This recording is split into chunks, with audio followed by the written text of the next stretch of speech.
Bonsoir mesdames, bonsoir à toutes et à tous. Merci de votre fidélité renouvelée à ces nouveaux numéros de Face à Face qui pour cette soirée reçoit pour vous Monsieur Vidi Tshimanga Tshipanda.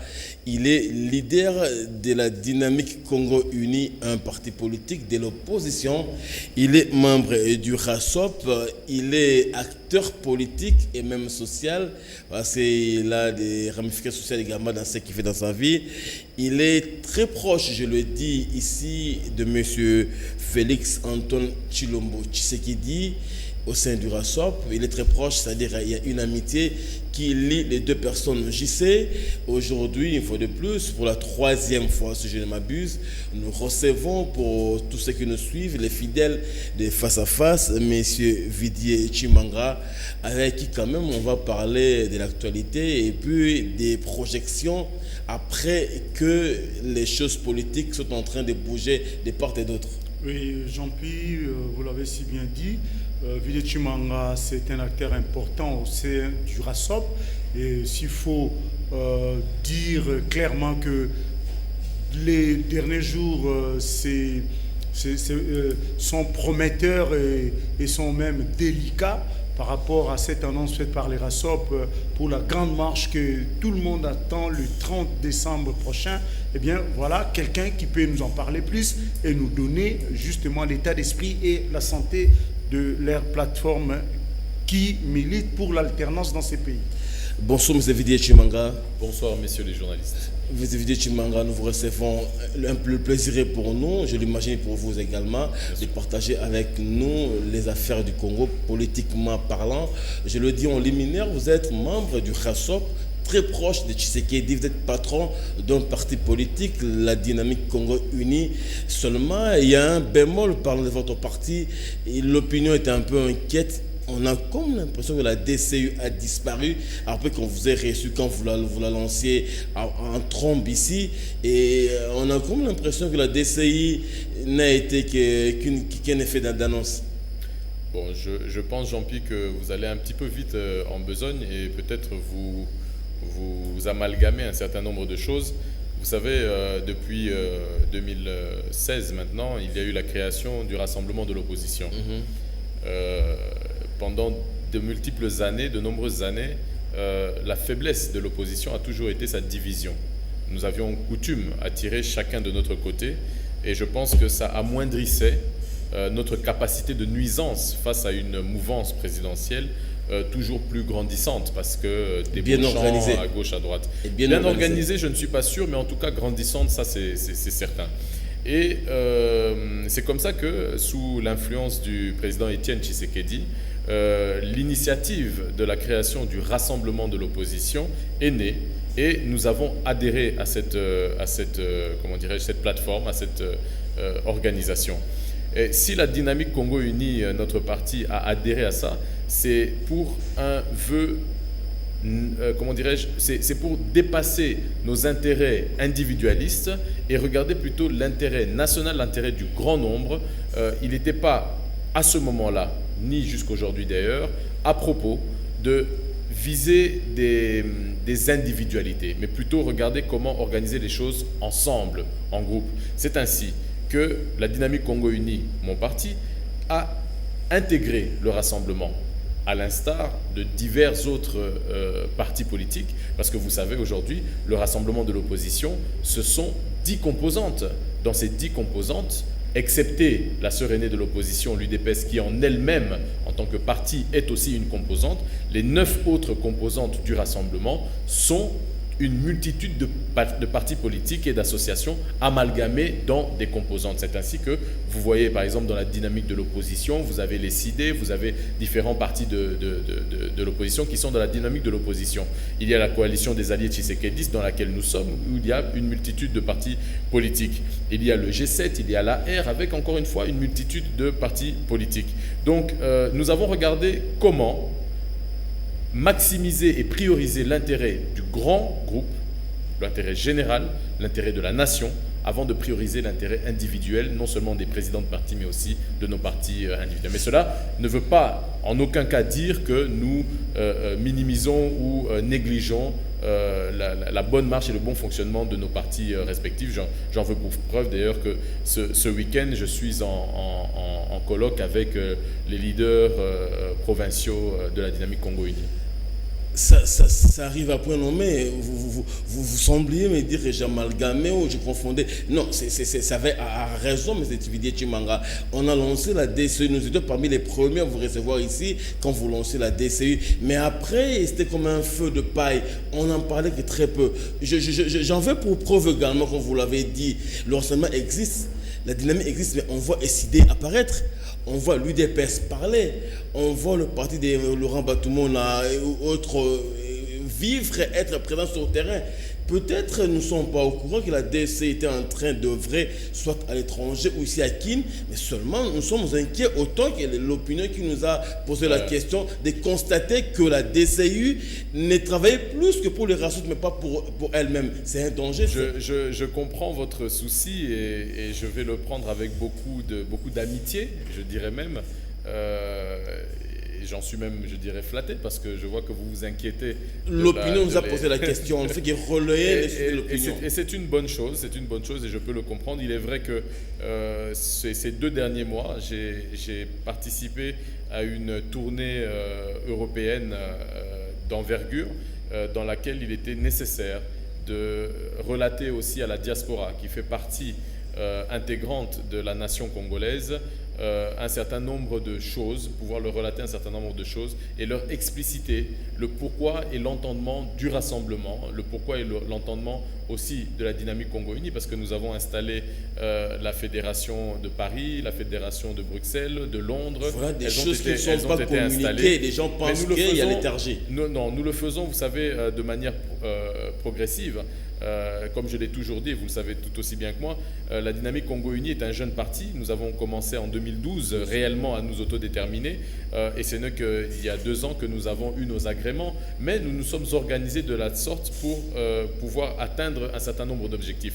Nous n'avons pas non plus la prétention de dire aujourd'hui que nous avons atteint notre summum et que nous avons atteint déjà un rayonnement au niveau national à tous les niveaux. Mais par contre, je suis heureux aujourd'hui de pouvoir vous annoncer qu'à Bumba, nous avons nos fédérations, au Kasaï, nous avons à Mbujimai, nous avons à Kananga, nous avons au Katanga, nous avons notre fédération, dans l'Ituri, nous avons notre fédération dans le Kivu, nous avons notre fédération dans le Bandundu, dans le Bas-Congo, et nous devons continuer. Vous savez, c'est tout à fait progressif, nous ne sommes pas, comment dirais-je, pressés, nous voulons faire les choses bien, donc nous le faisons aussi avec des personnes qui sont impliquées, qui s'investissent, mais quand je dis s'investir, c'est-à-dire qu'ils prennent à eux, qu'ils s'approprient le programme et le projet du parti. Et aujourd'hui, le programme et le projet du parti est axé autour de comment dirais-je, la solidité, la consolidation et la défense des intérêts du rassemblement de l'opposition aujourd'hui, afin que nous puissions atteindre un fait et une grande victoire qui sera celle de l'alternance dans notre pays. Et pour pouvoir y arriver,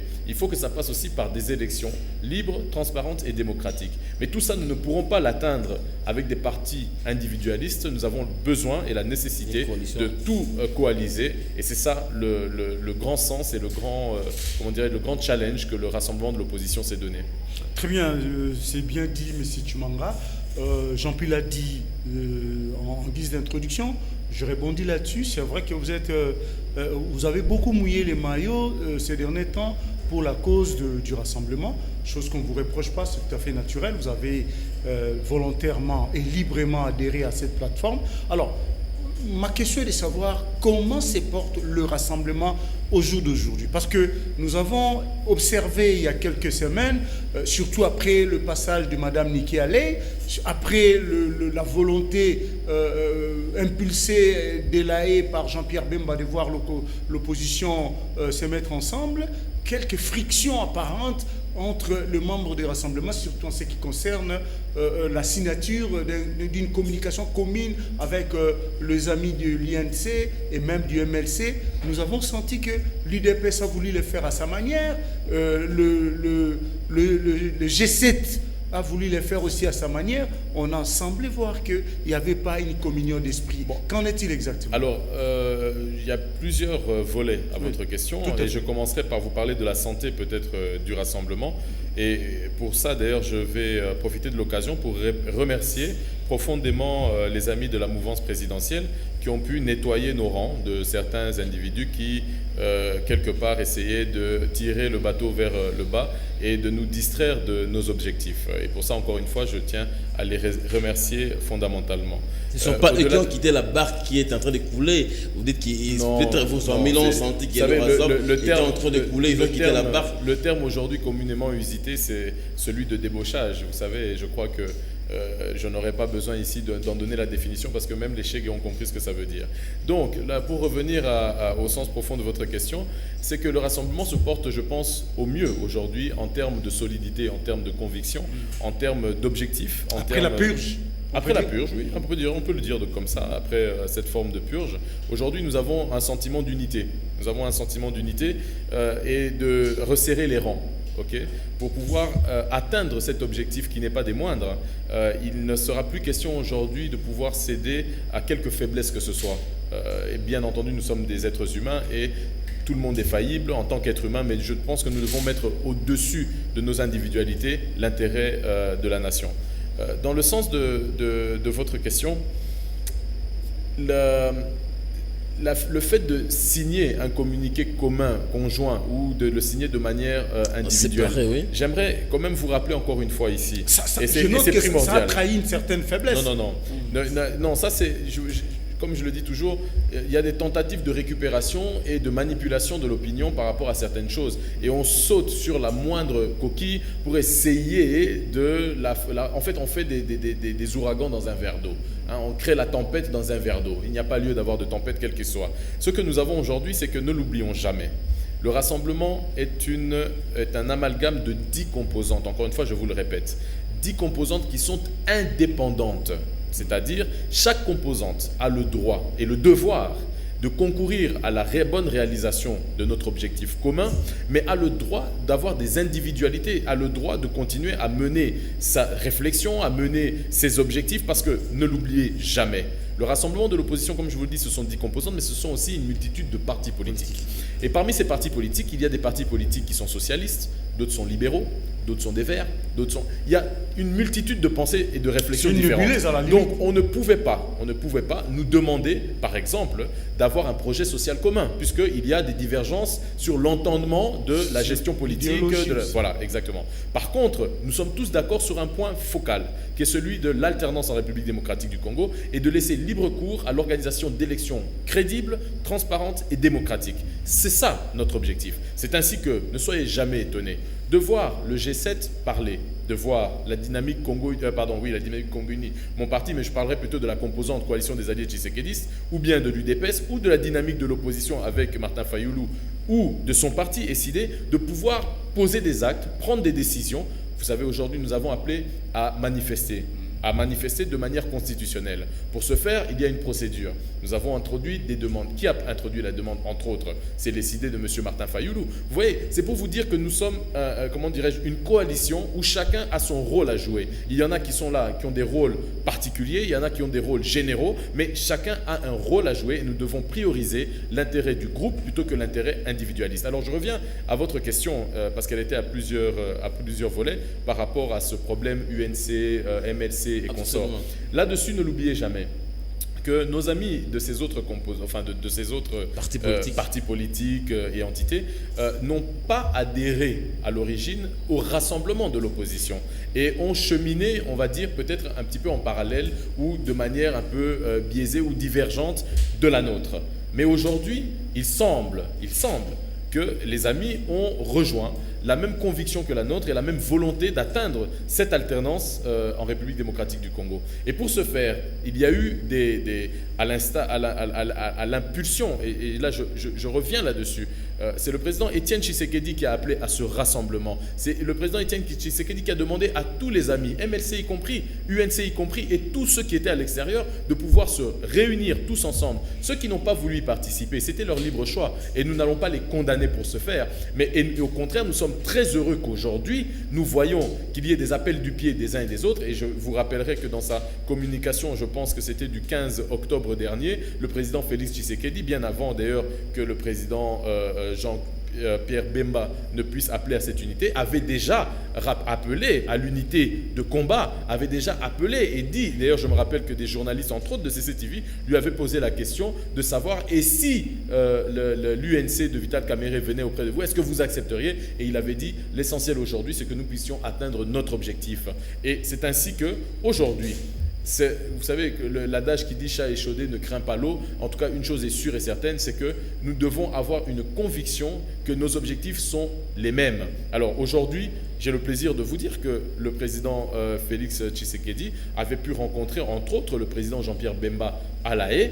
Ils ont eu des échanges et ces échanges concourent au fait que de la même manière que nous avons cet objectif, le MLC en tout cas de M. Jean-Pierre Bemba, du président Jean-Pierre Bemba, adhère à cette idéologie, à cette vision, à cette unité, à cette volonté d'aller et d'atteindre cet objectif.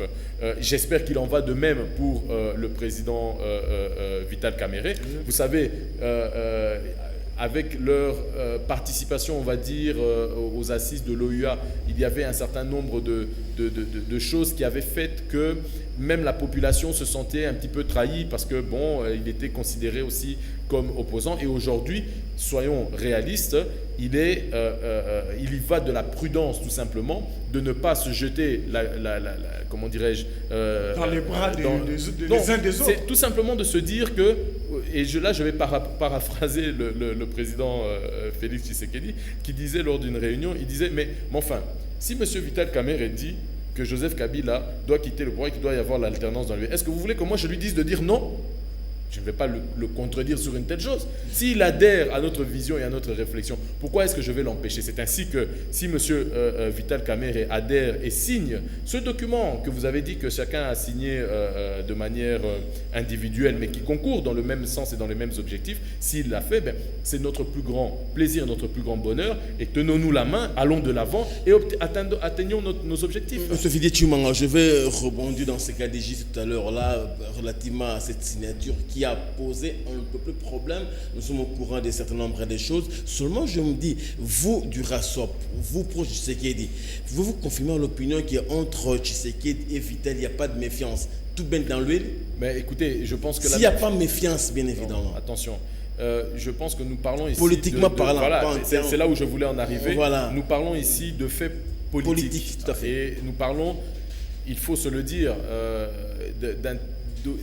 comment dirais-je, dans certains cas et pour certaines personnes, de lutte de positionnement, de lutte de leadership. Donc, lorsque les personnes, comment dirais-je, se concentrent sur l'intérêt de leur leadership plutôt que se concentrer sur l'intérêt de l'objectif commun, il y a des risques. Donc, nous devons fonctionner avec prudence. Mais cela n'empêche pas que la prudence, ou du moins la confiance, n'exclut pas le contrôle. La prudence, c'est un mécanisme que nous devons faire nôtre. Aujourd'hui, nous avons un défi énorme à relever. Moi, je suis assez épaté, comment dirais-je, oui, je dirais épaté, je ne vais pas dire ébloui, mais en tout cas, je reconnais une grandeur. Non, c'est pas de la fascination, mais je reconnais une grandeur de leader, entre autres, dans le chef du président Félix Tshisekedi, parce que vous savez, vous n'êtes pas sans savoir que la dynamique Congo Unie,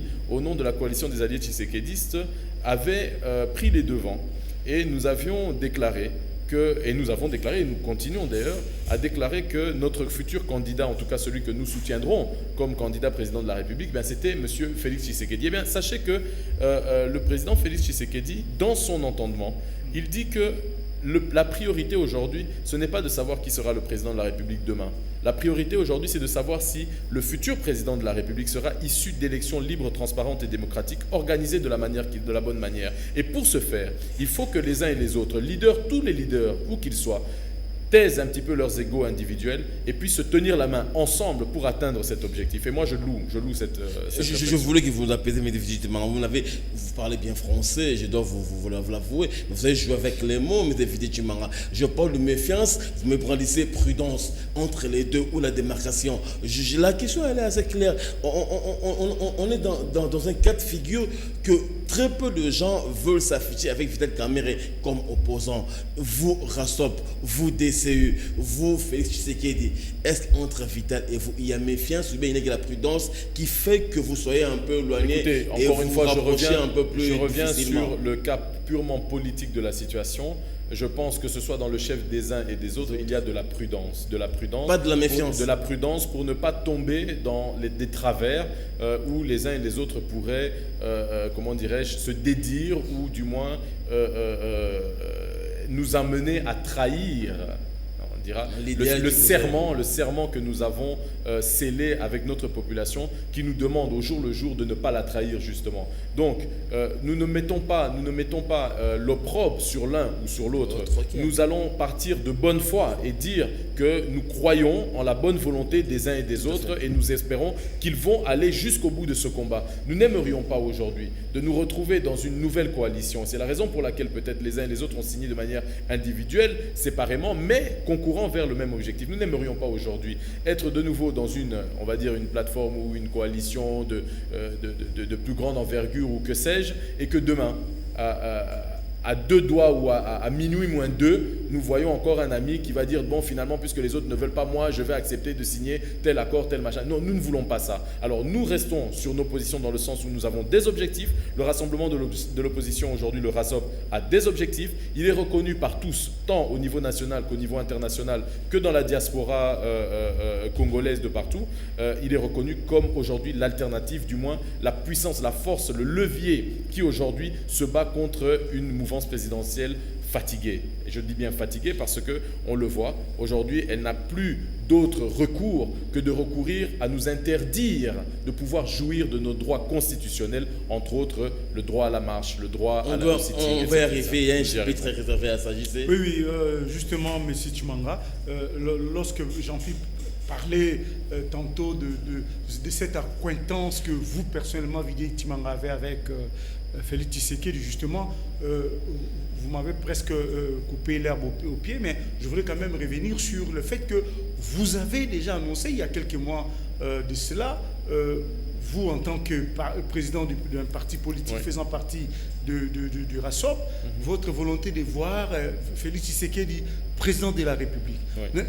Est-ce que cela ne trahit-il pas une certaine, je ne dirais pas naïveté, mais une certaine complicité un peu maladroite, d'autant plus que la plateforme RASOP n'a pas encore eu à convoquer soit un congrès, je ne sais pas quelles sont les dispositions que vous avez prises dans votre statut quant à ça, mais pourquoi avoir dévancé tout le monde, pourquoi avoir pris de court tout le monde alors qu'on n'en est pas encore là? Ça, c'est la première préoccupation. Je vous prends au mot, Jean-Claude, je vous prends au mot, vous me posez une question, et là, moi j'ai énormément de respect et d'amitié pour vous, vous le savez, mais je me dois de vous corriger quelque peu. Je vous en prie. Il me semble que vous ne connaissez pas, ou alors, nous, au Rassemblement, nous n'avons pas communiqué comme il se doit. Mais encore une fois, je dois vous rappeler que le Rassemblement de l'opposition n'est pas une plateforme électorale. Il y a une multitude de futurs candidats présidents de République dans la plateforme qui s'appelle Rassemblement de l'opposition aujourd'hui. Bien entendu. Vous savez que Martin Fayulu en fait partie. Vous savez que M. Katumbi en fait partie. Vous savez qu'à l'époque, il y avait M. Matungulu qui en faisait partie. Et il y en a d'autres, il y a d'autres ambitions qui se dévoueront le moment venu. Mais notre commun accord, c'est de se dire que nous voulons, oui, concourir à des élections, mais nous voulons que ces élections puissent être transparentes. À quoi ça sert finalement d'être, et là je paraphrase encore le président Félix Tshisekedi, à quoi ça sert d'être candidat président de la République pour quelque chose qui n'existera pas ? Si les élections ne sont pas transparentes, ne sont pas démocratiques, ne sont pas organisées dans un consensus avec l'opposition, dites-moi, nous allons devoir attendre que les résultats sortent pour commencer à aller demander aux Nations Unies de venir sortir des résolutions et puis nous demander de réorganiser des dialogues. Nous voulons qu'il y ait des élections et que peu importe celui qui gagnera, même si c'était de la mouvance présidentielle qui gagnerait, eh bien que nous disions oui, nous avons participé, nous étions avec, nous avons vu comment ça a été organisé, nous avons cautionné et nous acceptons le résultat, nous avons perdu, si c'est le cas. Mais si nous gagnons, eh bien que les autres aussi puissent le reconnaître. Mais pour pouvoir y arriver, il faut, et c'est primordial, que des plateformes telles que le Rassemblement de l'opposition ne soient pas focalisées sur les ambitions électoralistes de leurs leaders. Que nos leaders se mettent tous en place, tous comme un seul homme. Et c'est le cas pour le moment, pour prioriser l'intérêt général du rassemblement, c'est-à-dire d'atteindre qu'il y ait une alternance en République démocratique du Congo par l'organisation d'élections transparentes, libres et démocratiques. Je dirais, si je peux même ajouter, crédibles. Alors, deuxième volet de ma question, votre candidat président de la République, Félix Tshisekedi, vous pousse ou bien vous montre une alternance par rapport à la fin de cette année, et eu égard à l'accord du 31 décembre 2016, d'aller vers une transition sans Kabila. Là-dessus, le rassemblement n'a jamais expliqué clairement c'est par quel mécanisme que le peuple congolais va arriver à cet état de fait. Puisque vous êtes là, dites-nous un peu cette affaire de transition sans Kabila, parce qu'il faut noter en passant que ça a fait des frictions une fois de plus dans l'opposition, notamment entre vous et le MLC à un moment. Alors, vous êtes toujours dans cette logique. En même temps, vous parlez des élections. Vous parlez de quelles élections? Et en même temps, les traditions, c'est quelle transition? Sur le principe, il y a une multitude de faits qui font que nous sommes aujourd'hui dans une situation qui est une situation totalement atypique. Vous vous rappelez, en son temps, on avait parlé d'un régime spécial. Vous vous rappelez? Et je pense qu'à l'époque... C'était la proposition du rassemblement, enfin, à l'époque du feu Étienne Tshisekedi. Est-ce que vous vous rappelez qu'à l'époque, les gens ne comprenaient pas ce qu'était le régime spécial? Et on disait, oui, régime spécial, mais de quoi vous voulez nous parler? Et on a une constitution, etc. Parce que ça n'avait jamais été expliqué publiquement. Revenons en arrière. Aujourd'hui, non, ne revenons pas en arrière et prenons le cas d'aujourd'hui. Aujourd'hui, dans quel régime sommes-nous? Pensez-vous que nous sommes dans le régime encore constitutionnel de notre constitution de 2005 ou 2006? Moi, je ne le pense pas. Nous sommes dans un régime spécial. Nous sommes aujourd'hui, si le président Joseph Kabila est encore président Joseph Kabila aujourd'hui, si ces institutions sont encore existantes, c'est bel et bien grâce à un accord dit de la CENCO, et non pas simplement grâce à la Constitution. Je peux presque dire même que cet accord a été une espèce d'addendum à cette Constitution. Je ne sais pas comment est-ce qu'on pourra présenter les choses, mais en tout cas, aujourd'hui, nous sommes dans un régime spécial. Un régime qui a, quelque part, et c'est triste à dire... Un régime de compromis. C'est un régime de compromis. Et quelque part, c'est peut-être triste à dire, mais c'est un régime qui a concouru à piétiner d'une certaine manière notre Constitution. Et j'en veux... Il m'arrive de temps en temps même de sourire, mais de sourire tristement, lorsqu'on parle encore du respect de cette Constitution. On a foulé aux pieds notre Constitution pas depuis 2016, même pas depuis 2011, mais depuis 2006, depuis le début, on a foulé aux pieds notre Constitution. La création et la mise en place des 26 provinces, combien de temps cela a-t-il pris, alors que dans notre Constitution, il y avait un certain nombre de préalables qui étaient nécessaires et qui délimitaient dans le temps la mise en place de cette organisation ou désorganisée. Voilà. Donc, il y a un certain nombre de choses. Depuis 2006, nos députés provinciaux n'ont pas été réélus, les gouverneurs n'ont pas été réélus, les sénateurs n'ont pas été réélus. Nous sommes dans une continuité de choses qui, finalement, bafouent complètement notre Constitution. Alors, dans cet état de fait, aujourd'hui, le rassemblement de l'opposition a identifié en la personne, ou du moins dans le système de M. Joseph Kabila, le grain de sable qui ne permet pas à notre machine, la machine de la République démocratique du Congo, d'évoluer vers une transition démocratique. Or, ce pourquoi nous concourons tous aujourd'hui, c'est que le nom de notre pays, la République démocratique du Congo, puisse revêtir de sa quintessence, je dirais sémantique, ou du sens profond des termes qui composent sa dénomination. Alors, puisque nous l'avons identifié comme tel, et puisqu'aujourd'hui nous nous rendons compte qu'un certain nombre d'indices témoignent et concourent dans le sens de la compréhension que la mouvance présidentielle ne veut pas qu'on arrive à des élections réellement transparentes, libres et démocratiques. C'est ainsi que le président Félix Tshisekedi, au nom du Rassemblement, a émis cette hypothèse au début de pouvoir organiser une transition sans la présence du président Joseph Kabila à la tête de l'État. Oui. Pour ce faire, Aujourd'hui, je ne suis pas ici en tant que porte-parole du rassemblement. Et je ne peux pas me, comment dirais-je, sans autorisation. Vous en savez, M. Tumanga. Comme je vous vous en savez l'intelligence. Comme je vous l'ai dit, il serait vraiment responsable que vous fixez l'opinion là-dessus. Comme je vous l'ai dit, j'ai commencé par vous présenter la situation, comment dirais-je, constitutionnelle dans laquelle nous sommes aujourd'hui, en vous disant que nous sommes dans un régime spécial. C'était pour aboutir et arriver à la conclusion que pour mettre en place une transition sans le président Joseph Kabila, il ira de la même manière, c'est-à-dire de trouver les mécanismes que nous allons mettre à disposition, et ça va se faire dans les 3-4 prochains jours parce qu'un séminaire planche spécialement sur cette question, parce que la proposition, et encore une fois, j'aimerais vous rappeler que le jeu démocratique au sein du Rassemblement est à son, en tout cas, il se joue de la manière la plus fair-play que possible. La proposition est venue de l'UDPS, donc du président Félix Tshisekedi, mais en fait par l'UDPS avec une proposition concrète. Mais il y a 10 composantes. Les 10 composantes ont dû s'approprier aussi, comment dirais-je, cette proposition, cette idée, et venir maintenant faire des contre-propositions sur les différents mécanismes que l'on pourrait, des mécanismes aussi juridiques que nous devrons mettre en place pour que ça puisse s'appliquer de cette manière-là. Est-ce que c'est une hypothèse réaliste en face d'un régime que vous avez qualifié? C'est une hypothèse tout aussi réaliste que le fait que mais vous avez en face un adversaire qui est ce qu'il est, un régime de répression que vous condamnez matin, midi, soir, et vous pensez vraiment que les choses vont aller comme ça? Puis-je vous donner un adage chinois très simplement.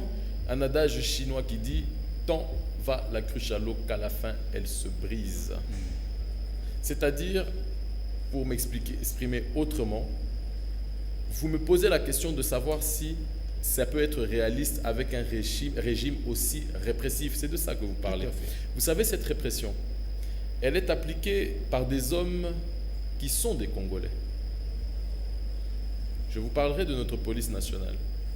Je vous parlerai de notre armée. Ce sont des Congolais. Ce sont des Congolais qui ont une famille. Ce sont des Congolais qui ont des enfants. Ce sont des Congolais qui vivent les mêmes souffrances que le peuple congolais dans son entièreté. Et quand je vous dis que tant va la cruche à l'eau qu'à la fin elle se brise, ceux qui pensent qu'ils vont pouvoir même tenir notre police nationale, notre armée, nos services, etc., ad vitam aeternam, comme des faire-valoir ou des outils, je pense qu'ils se trompent. Nous, ce que nous allons faire au sein du Rassemblement, nous allons continuer à utiliser tous les mécanismes dits constitutionnels qui nous octroient le droit de pacifiquement, parce que nous ne sommes pas des hommes en armes, nous sommes des citoyens congolais qui usitons de la seule arme que nous avons, c'est notre constitution et les droits qui Vous comptez certainement sur un sursaut de patriotisme. Nous allons s'inspirer du cas du Zimbabwe récent. Le cas du Zimbabwe, pour moi, n'est pas un cas d'école, surtout pas un cas que j'aimerais qu'il se passe ici au Congo, parce que dans le cas du Zimbabwe, excusez-moi, l'opposition a été mise de côté. Okay. M. Tumanga, on va rebondir autrement pour une autre question. Nous sommes aujourd'hui à presque 1 année et 2 mois des élections annoncées, s'il faut prendre le calendrier publié par Corneille Nangaa. Vous DCU, c'est quoi votre argument aujourd'hui? La majorité vous accuse, l'opposition, que vous n'êtes pas prêt pour aller aux élections, pendant que l'AMP a déjà proposé sa centrale électorale Médine MP. Ils savent faire aux affaires électorales pendant que vous préparez autre chose. Est-ce qu'aujourd'hui, à cette année et demie ou 1 année, 2 mois d'élections, s'il faut compter les calendriers Nangaa, vous êtes prêt pour aller aux élections? Je ne suis pas journaliste, mais je vais vous répondre presque comme un journaliste. Donc en vous posant une question. Quand est-ce que nous avons dit que nous allions organiser les élections? Lorsque nous avons signé l'accord de la SENCO. Pour quelle date nous avions donné? Vous le savez, les 30, c'est 2016 17. Non, 2017. Oui. Nous voulions que ces élections aient lieu en 2017. Et nous savions comment faire en sorte pour organiser ces élections en 2017. Et nous disons et nous dénonçons que c'est un jeu de dupes, et c'est par duplicité, que la CENI aujourd'hui, mais je ne dirais pas que c'est la CENI, c'est la mouvance présidentielle qui a fait faire...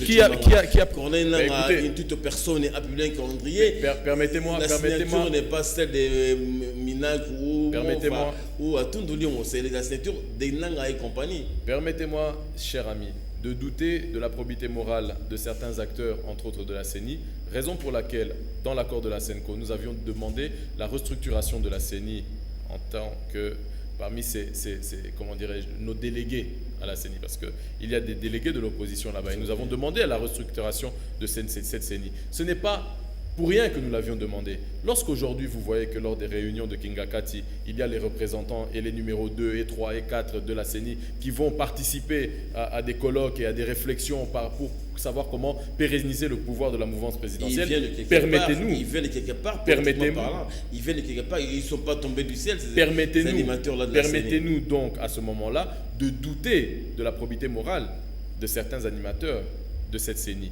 Et c'est pour ça que nous avons, au niveau du rassemblement, préparé une proposition, une contre-proposition, qui est une proposition aussi de calendrier électoral. Et c'est une proposition tout à fait crédible, c'est une proposition tout à fait réfléchie, qui propose à ce que nous puissions avoir ces élections dans des délais beaucoup plus courts même que ceux que le calendrier actuel ont été. Donc, et là, je réponds à votre question. Dès lors que notre calendrier à nous sera encore plus court dans le temps, pensez-vous que c'est nous qui ne sommes pas prêts pour les élections? Et il n'a jamais été rendu public, le vôtre. Vous l'avez rendu public quand? Nous le rendons public. Encore une fois, je vous le dis, je ne suis pas le porte-parole du rassemblement. Je suis l'une des composantes du rassemblement. Je fais partie de l'une des composantes du rassemblement.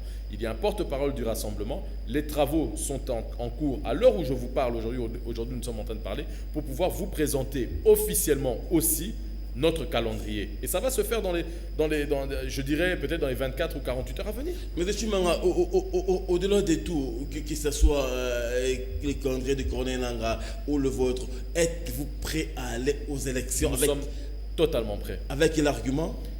Ce n'est pas une question d'argument. Nous défendons des idées. Vous présentez quoi à l'opinion, vous, opposition? Cher amis journalistes, revenons encore une fois en arrière. Lorsque nous avions espoir que la mouvance présidentielle et la CENI de l'époque puissent organiser des élections dans des délais dits constitutionnels.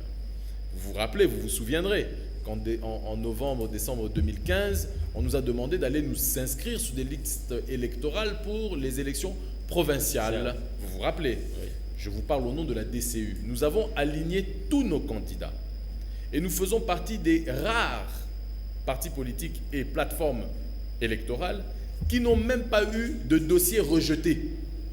Ça en veut pour preuve de vous expliquer que nous sommes prêts à ces élections et que nous voulons y participer et qu'au contraire, nous les appelons de nos voeux parce que nous avons fait le travail en amont et nous savons que nous sommes en adéquation, nous sommes en communion avec la population, avec ceux qui aujourd'hui croient en nos convictions.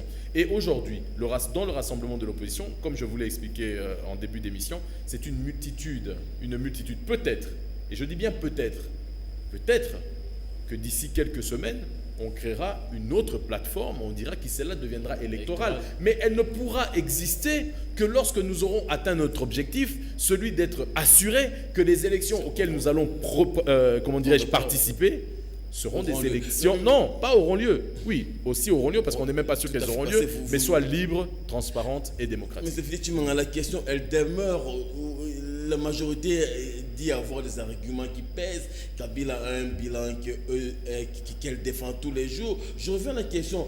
Que proposez-vous à l'opinion comme alternative de ce qui est fait aujourd'hui pour que demain vous soyez élus? C'est la question que je pose. Ne pas dire être prêt, c'est une chose, mais présenter un programme et un projet qui change la face du Congo en est une autre.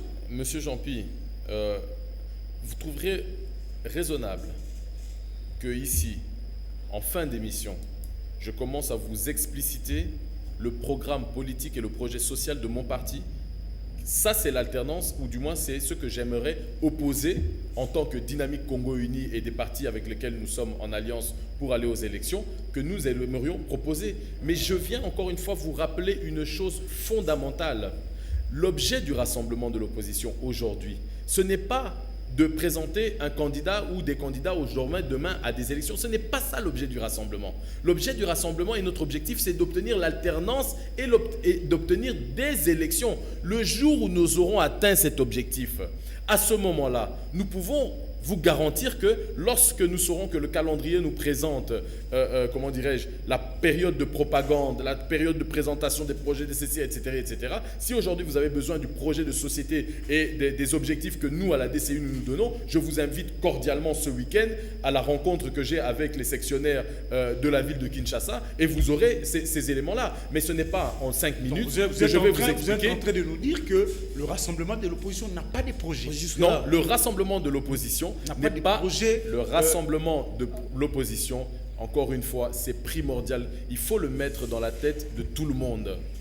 Ce n'est pas un rassemblement d'une plateforme électorale. C'est-à-dire, oui, nous n'avons pas... Ça veut dire que vous voulez l'organisation des élections, mais sans vouloir les garder, vous les gagnez. Si vous voulez les élections, c'est-à-dire que vous avez l'ambition de les gagner. Ceux qui les gagneront sortiront peut-être du rassemblement et peut-être ne sortiront pas du rassemblement. Nous ne savons pas qui gagnera les élections demain. Aujourd'hui, nous ne le savons pas. Mais dans le rassemblement, je peux vous garantir une chose, c'est que lorsque les élections seront organisées, les socialistes seront entre eux, les libéraux seront entre eux, et les, je sais pas, les ultranationalistes, etc. Ou les gens du gauche peuvent aller rejoindre le PPRD ou le PALU, ça ne vous dérangerait pas. Peut-être, mais je n'en sais rien de ce qui se passera. Vous avez perdu toutes ces énergies à la fin pour ne rien contrôler finalement. C'est périlleux, non, comme exercice. Cher ami Jean-Claude, nous ne voulons pas être des dictateurs. Nous voulons laisser la chance à tout le monde de pouvoir concourir et de pouvoir défendre ses ambitions. Nous voulons que chacun ait ce droit et cette chance. Ça ne vous gênerait pas la raison. Si même le lendemain, les élections sont organisées, qu'un gars de la majorité l'emportait, ça ne vous dérangerait pas. Pour vous, l'essentiel, c'est que ces élections soient organisées. Jean-Claude Kouzikessa, je vous réponds sans langue de bois.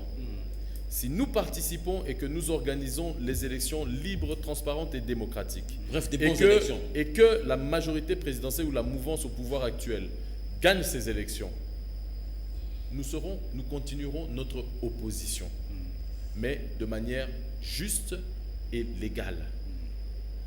Oui, je reviens sur le calendrier. Vous avez dit tout à l'heure ici qu'il y a des travaux en cours, que bientôt vous allez prendre un calendrier. Mais vous étiez les premiers à faire pression à la CENI de publier un calendrier. Oui. La CENI l'a fait finalement le 5 novembre dernier. Mais vous nous promettez un calendrier incessamment. Ça va sortir quand? Parce que pour quelle échéance? Tout simplement. N'est-ce pas que nous allons franchir la fameuse ligne rouge de 31 décembre 2017? Raison pour laquelle nous vous disons, puisque nous allons devoir franchir cette date limite que nous étions donnée du 31 décembre 2017 pour l'organisation des élections, eh bien, étant donné que nous avons identifié le grain de sable qui empêche la machine de fonctionner, c'est la raison pour laquelle nous avons fait cette proposition d'une transition sans la présence du président Joseph Kabila. Non, le calendrier dit que... Non, en fait, donc le calendrier en lui-même, nous allons vous présenter un calendrier qui répond tout simplement à ce qui a été proposé le 5. Parce que, vous savez, si le 5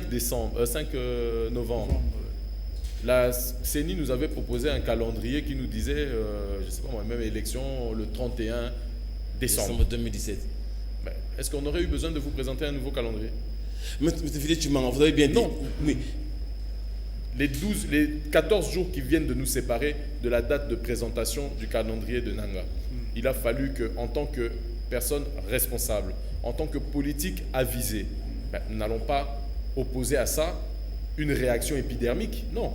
Nous avons d'abord rejeté il fallait analyser froidement. Il fallait analyser froidement. Oui. Il fallait rejeter de manière, comment dirais-je, réfléchie et motivée ce calendrier-là et proposer quelque chose en alternative. Mais cette proposition ne pouvait se faire. Qui peut aller possiblement vers quelle date limite? Nous pensons que c'est aux alentours de mars que nous pourrons organiser les élections. Mais en mars 2018, je vous confirme pas à 100% là maintenant, parce que je ne suis pas encore une fois le porte-parole du rassemblement. Mais oui, je pense que si janvier commence, il nous faut 2 à 3 mois pour qu'on puisse organiser les élections. Alors il faut une transition de combien de temps?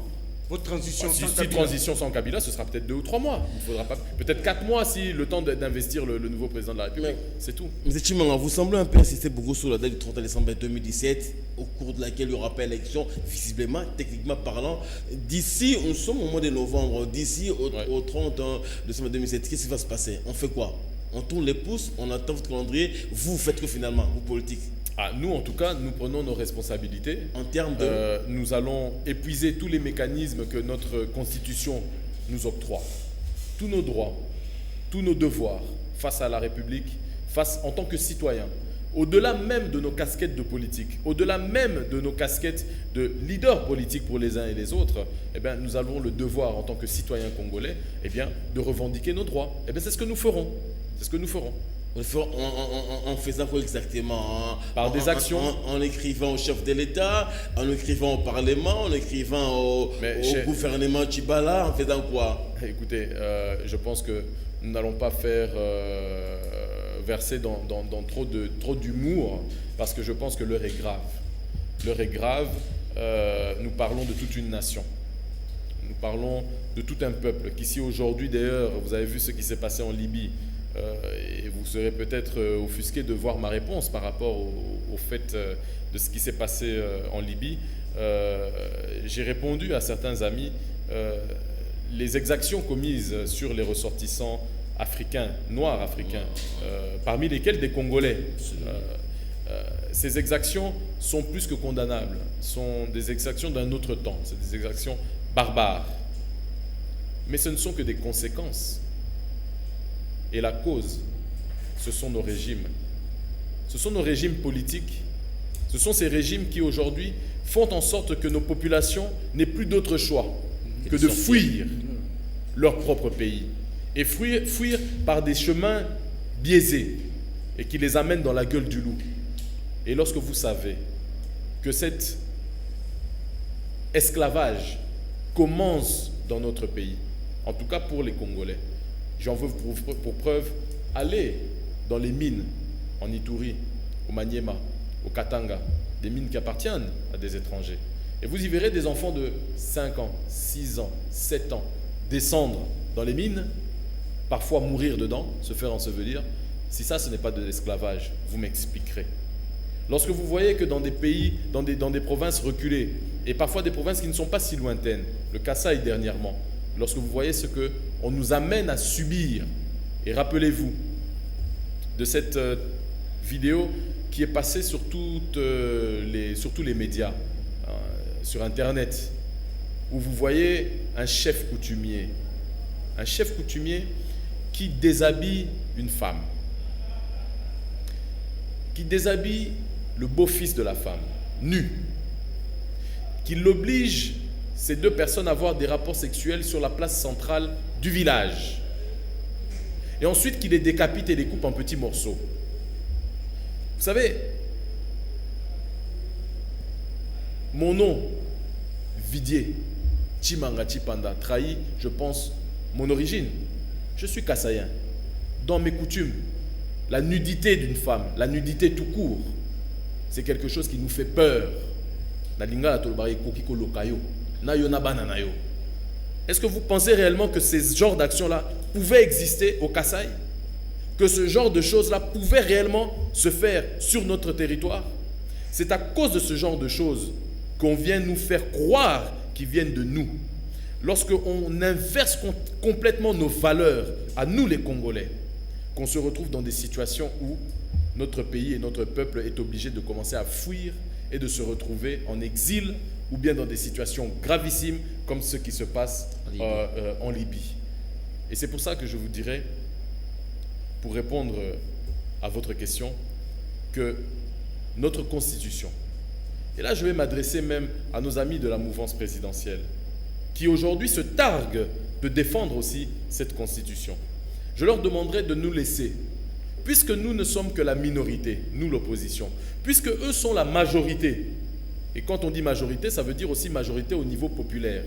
Eh bien, puisque c'est le cas, qu'ils arrêtent, lorsque nous demandons d'organiser une marche, de mettre la moitié de la police nationale ou de l'armée dans la rue et de nous empêcher de réunir même à 5.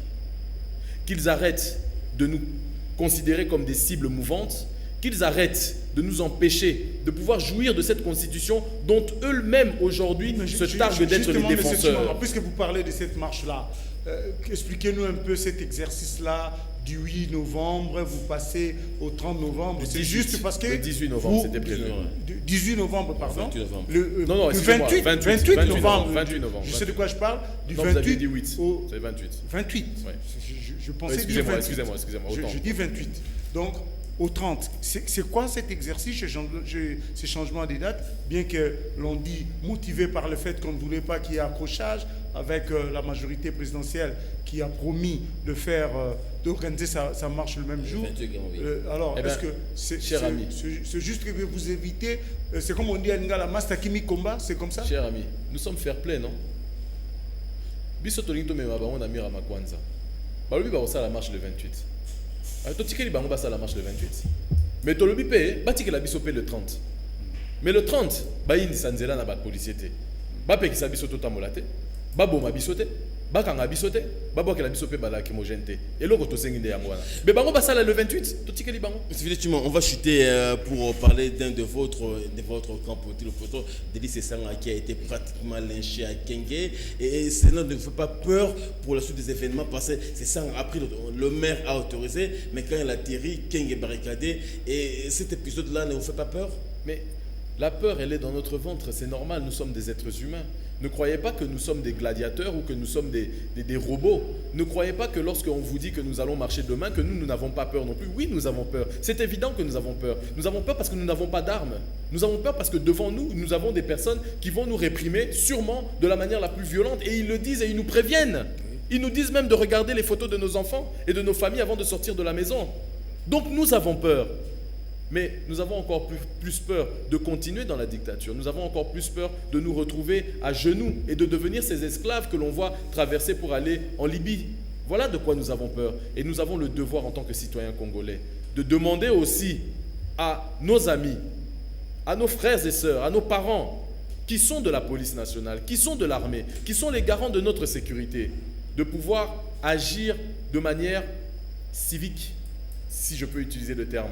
Qu'ils puissent aller jusqu'au bout de leur mission, c'est-à-dire de protéger les civils, de protéger la nation, de protéger la population, dont nous faisons aussi partie. Aujourd'hui, nous n'avons pas la prétention, en tout cas moi personnellement, je n'ai pas la prétention de dire que la dynamique Congo Uni est le plus grand parti du Congo, et encore moins de dire que nous avons l'ambition de gagner demain les élections présidentielles. Non, je ne peux pas le dire parce que je doute fort d'avoir la capacité, moi, d'y arriver, du moins à l'heure où nous parlons aujourd'hui.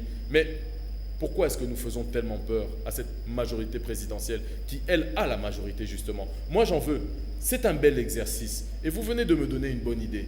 Vous avez parlé du 28. La mouvance présidentielle a dit qu'ils vont organiser. Bah ça là. Mais qu'ils le fassent bien.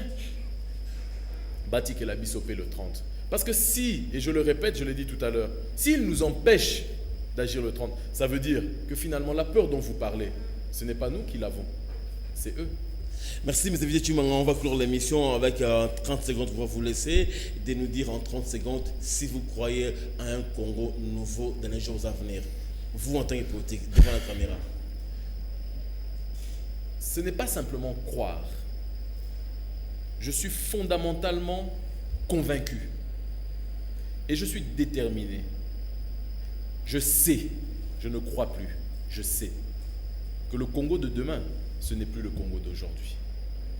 Parce que le peuple congolais est plus averti que l'on ne puisse l'imaginer. Ceux qui pensent que notre peuple est devenu malléable et corvéable à souhait se trompent. Même dans l'opposition, nous avons des gens qui ne croient plus dans le peuple, qui pensent que le peuple a fait défection et n'ira pas plus loin. Non, le peuple ne croit plus dans les politiciens. Le peuple ne croit plus dans les politiciens de la majorité et de l'opposition. Parce que oui, il y a eu ces mécanismes de débauchage et tout. Ils disent, nous sortons le 19, le 25, vous êtes Premier ministre. Nous sortons le 30, le 2, vous êtes ministre d'État, etc., etc. Donc ça fait peur à l'opposition. Ça fait peur à la population. Mais le jour où la population en aura réellement ras-le-bol, mais tant que nous sous, et pour le faire aux parce urnes. que aujourd'hui, vous dites que les fasse aux urnes. Mais ça, c'est notre volonté. Aujourd'hui, nous voulons donner une sortie honorable, même aussi aux amis de la mouvance présidentielle. Nous, notre vœu le plus profond, c'est que demain, nous puissions dire qu'en République démocratique du Congo, il y a un sénateur à vie qui s'appelle M. Joseph Kabila. Nous voulons qu'en République démocratique du Congo, il y ait un ancien président et un nouveau président, qu'il y ait une alternance de réflexion, une alternance de projets politiques, de programmes. Nous voulons qu'en République démocratique du Congo, qui est observée par toutes les nations du monde, parce que nous sommes aujourd'hui la gâchette de l'Afrique, mais nous sommes aussi un réservoir à tous les niveaux pour le monde entier. Eh bien, nous espérions être un modèle, un exemple, et c'est à ça que nous invitons nos amis de la mouvance présidentielle de pouvoir aider le peuple congolais à arriver à cet objectif. Et je le répète et je le dis pour conclure, que moi, si j'ai confiance en quelque chose, ce n'est même pas spécialement en la politique, en tout ce que vous expliquez, en tout ce que nous viendrons faire ici, les beaux textes, les belles paroles, tout ça. Tout ça là, ce n'est pas le plus important pour moi. Moi, je crois dans le peuple. Et le peuple, le jour où il parlera, ce jour-là, je vous garantis, il n'y aura pas d'endroit où on pourra aller se cacher. Merci, c'est ce credo de M. Vidier Chimangaki. Nous disons merci, M. Vidier, d'être passé ici. Nous vous disons merci, espérant que vous reviendrez pour encore éclairer l'opinion. Avec grand plaisir. Merci beaucoup à vous également d'avoir été des nôtres durant ces 57 minutes d'émission qu'on a passé ensemble. Le rendez-vous est pris avec moi, Jean-Claude et moi, pour un autre rendez-vous de face à face. D'ici là, fidèle à notre programme, bonne soirée chez vous et bye bye.